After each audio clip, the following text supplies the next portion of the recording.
Beyblades, as we know it, are the silly little tops that we see every day. Even Jaden referenced it, but I'm going to be dissecting deeper into these tops because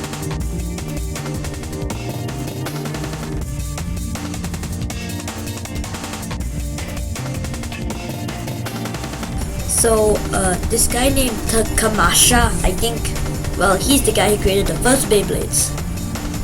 And when I mean the first Beyblades, I mean these plastic, stupid, toy things. And yes, that's how we got the first Beyblade. So the Beyblades were made out of plastic, of course, and it came with an anime. It was just called Beyblade. So yeah, that's how the Beyblades first got introduced into the world. But how did Takamasha, I think, made this wonderful and very cultural thing? Well, it was thanks to these things, Begomas.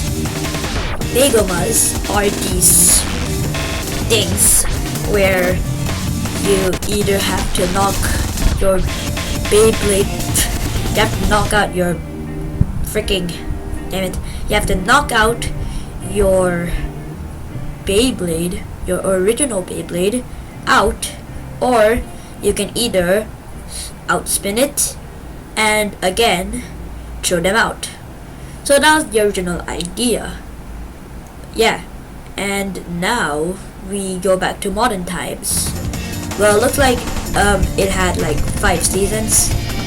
The only one that I can confirm is the Revolution, which is pretty stupid. Either way, it was a really good anime and it was received very well, so yeah. The next one is a bit concerning.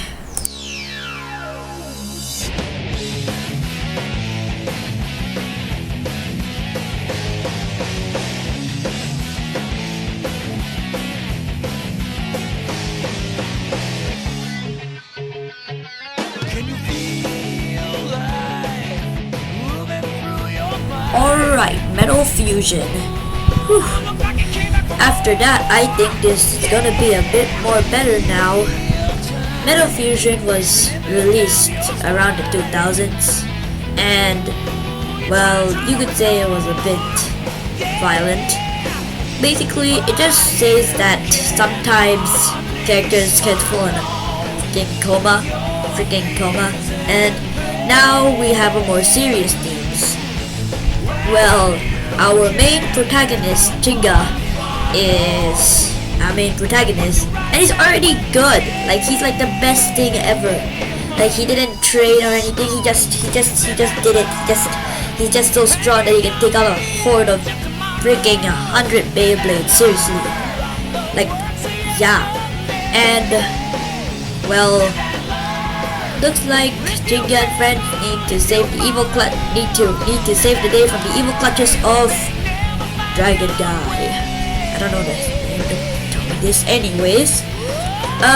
Yeah, that's how it's supposed to work. But I just see it as Metal Fusion being, you know, a bit more like the original. So there were more seasons. We had Metal Fusion, Metal Masters, Metal something, and then we got Shrunken Steel, which introduced a new character. I don't know. Let's just say that these seasons per se are quite interesting, as they are not like the original Beyblade.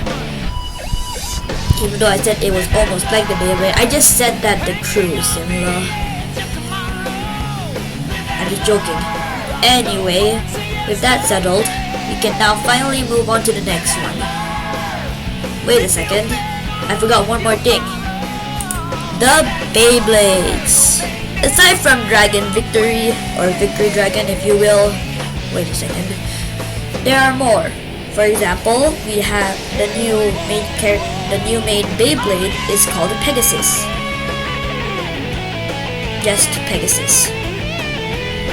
That's the main character's Beyblade, a Pegasus. Jesus Christ. Anyways, Pegasus is the most strongest thing in the world because it has a bunch of plot armor and everything like that. The mechanism has changed a bit too. Of course, they use the metal instead of plastic. So we have this thing. We have this kind of screw-looking thing which has the, you know, the Beyblades thing, the Beyblades avatar on it, and you have to screw it up to put in with this swirly thing, which will connect to a metal piece that is connected to the driver. I know it's very confusing, but you'll get the hang of it one day. So to summarize, these things are made off of metal. Simple enough. Anyways, there's not really much to say here. Besides, the anime was just a little bit more, you know, violent. But to be honest, it's not too bad. And, you know, well, I think it's time for everyone's favorite season of them all, Beyblade Burst.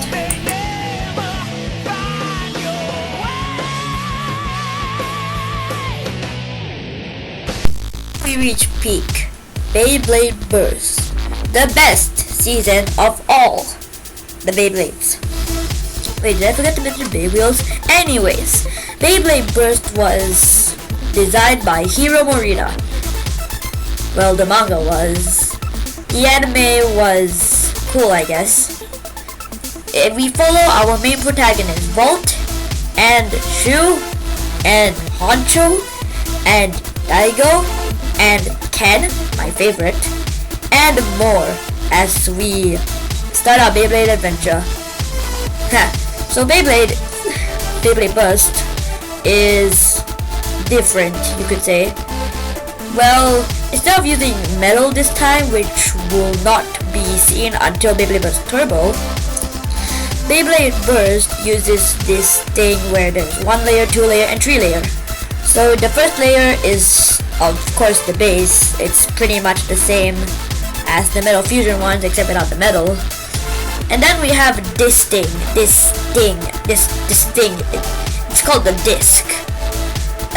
You use it to put it inside these holes that these Beyblades have, and then you put the driver in, and then you just turn it around, and then voila, it's done. Now what happens if these things came off? Well, then that's what you call burst. Oh my god, that sounds so cringy.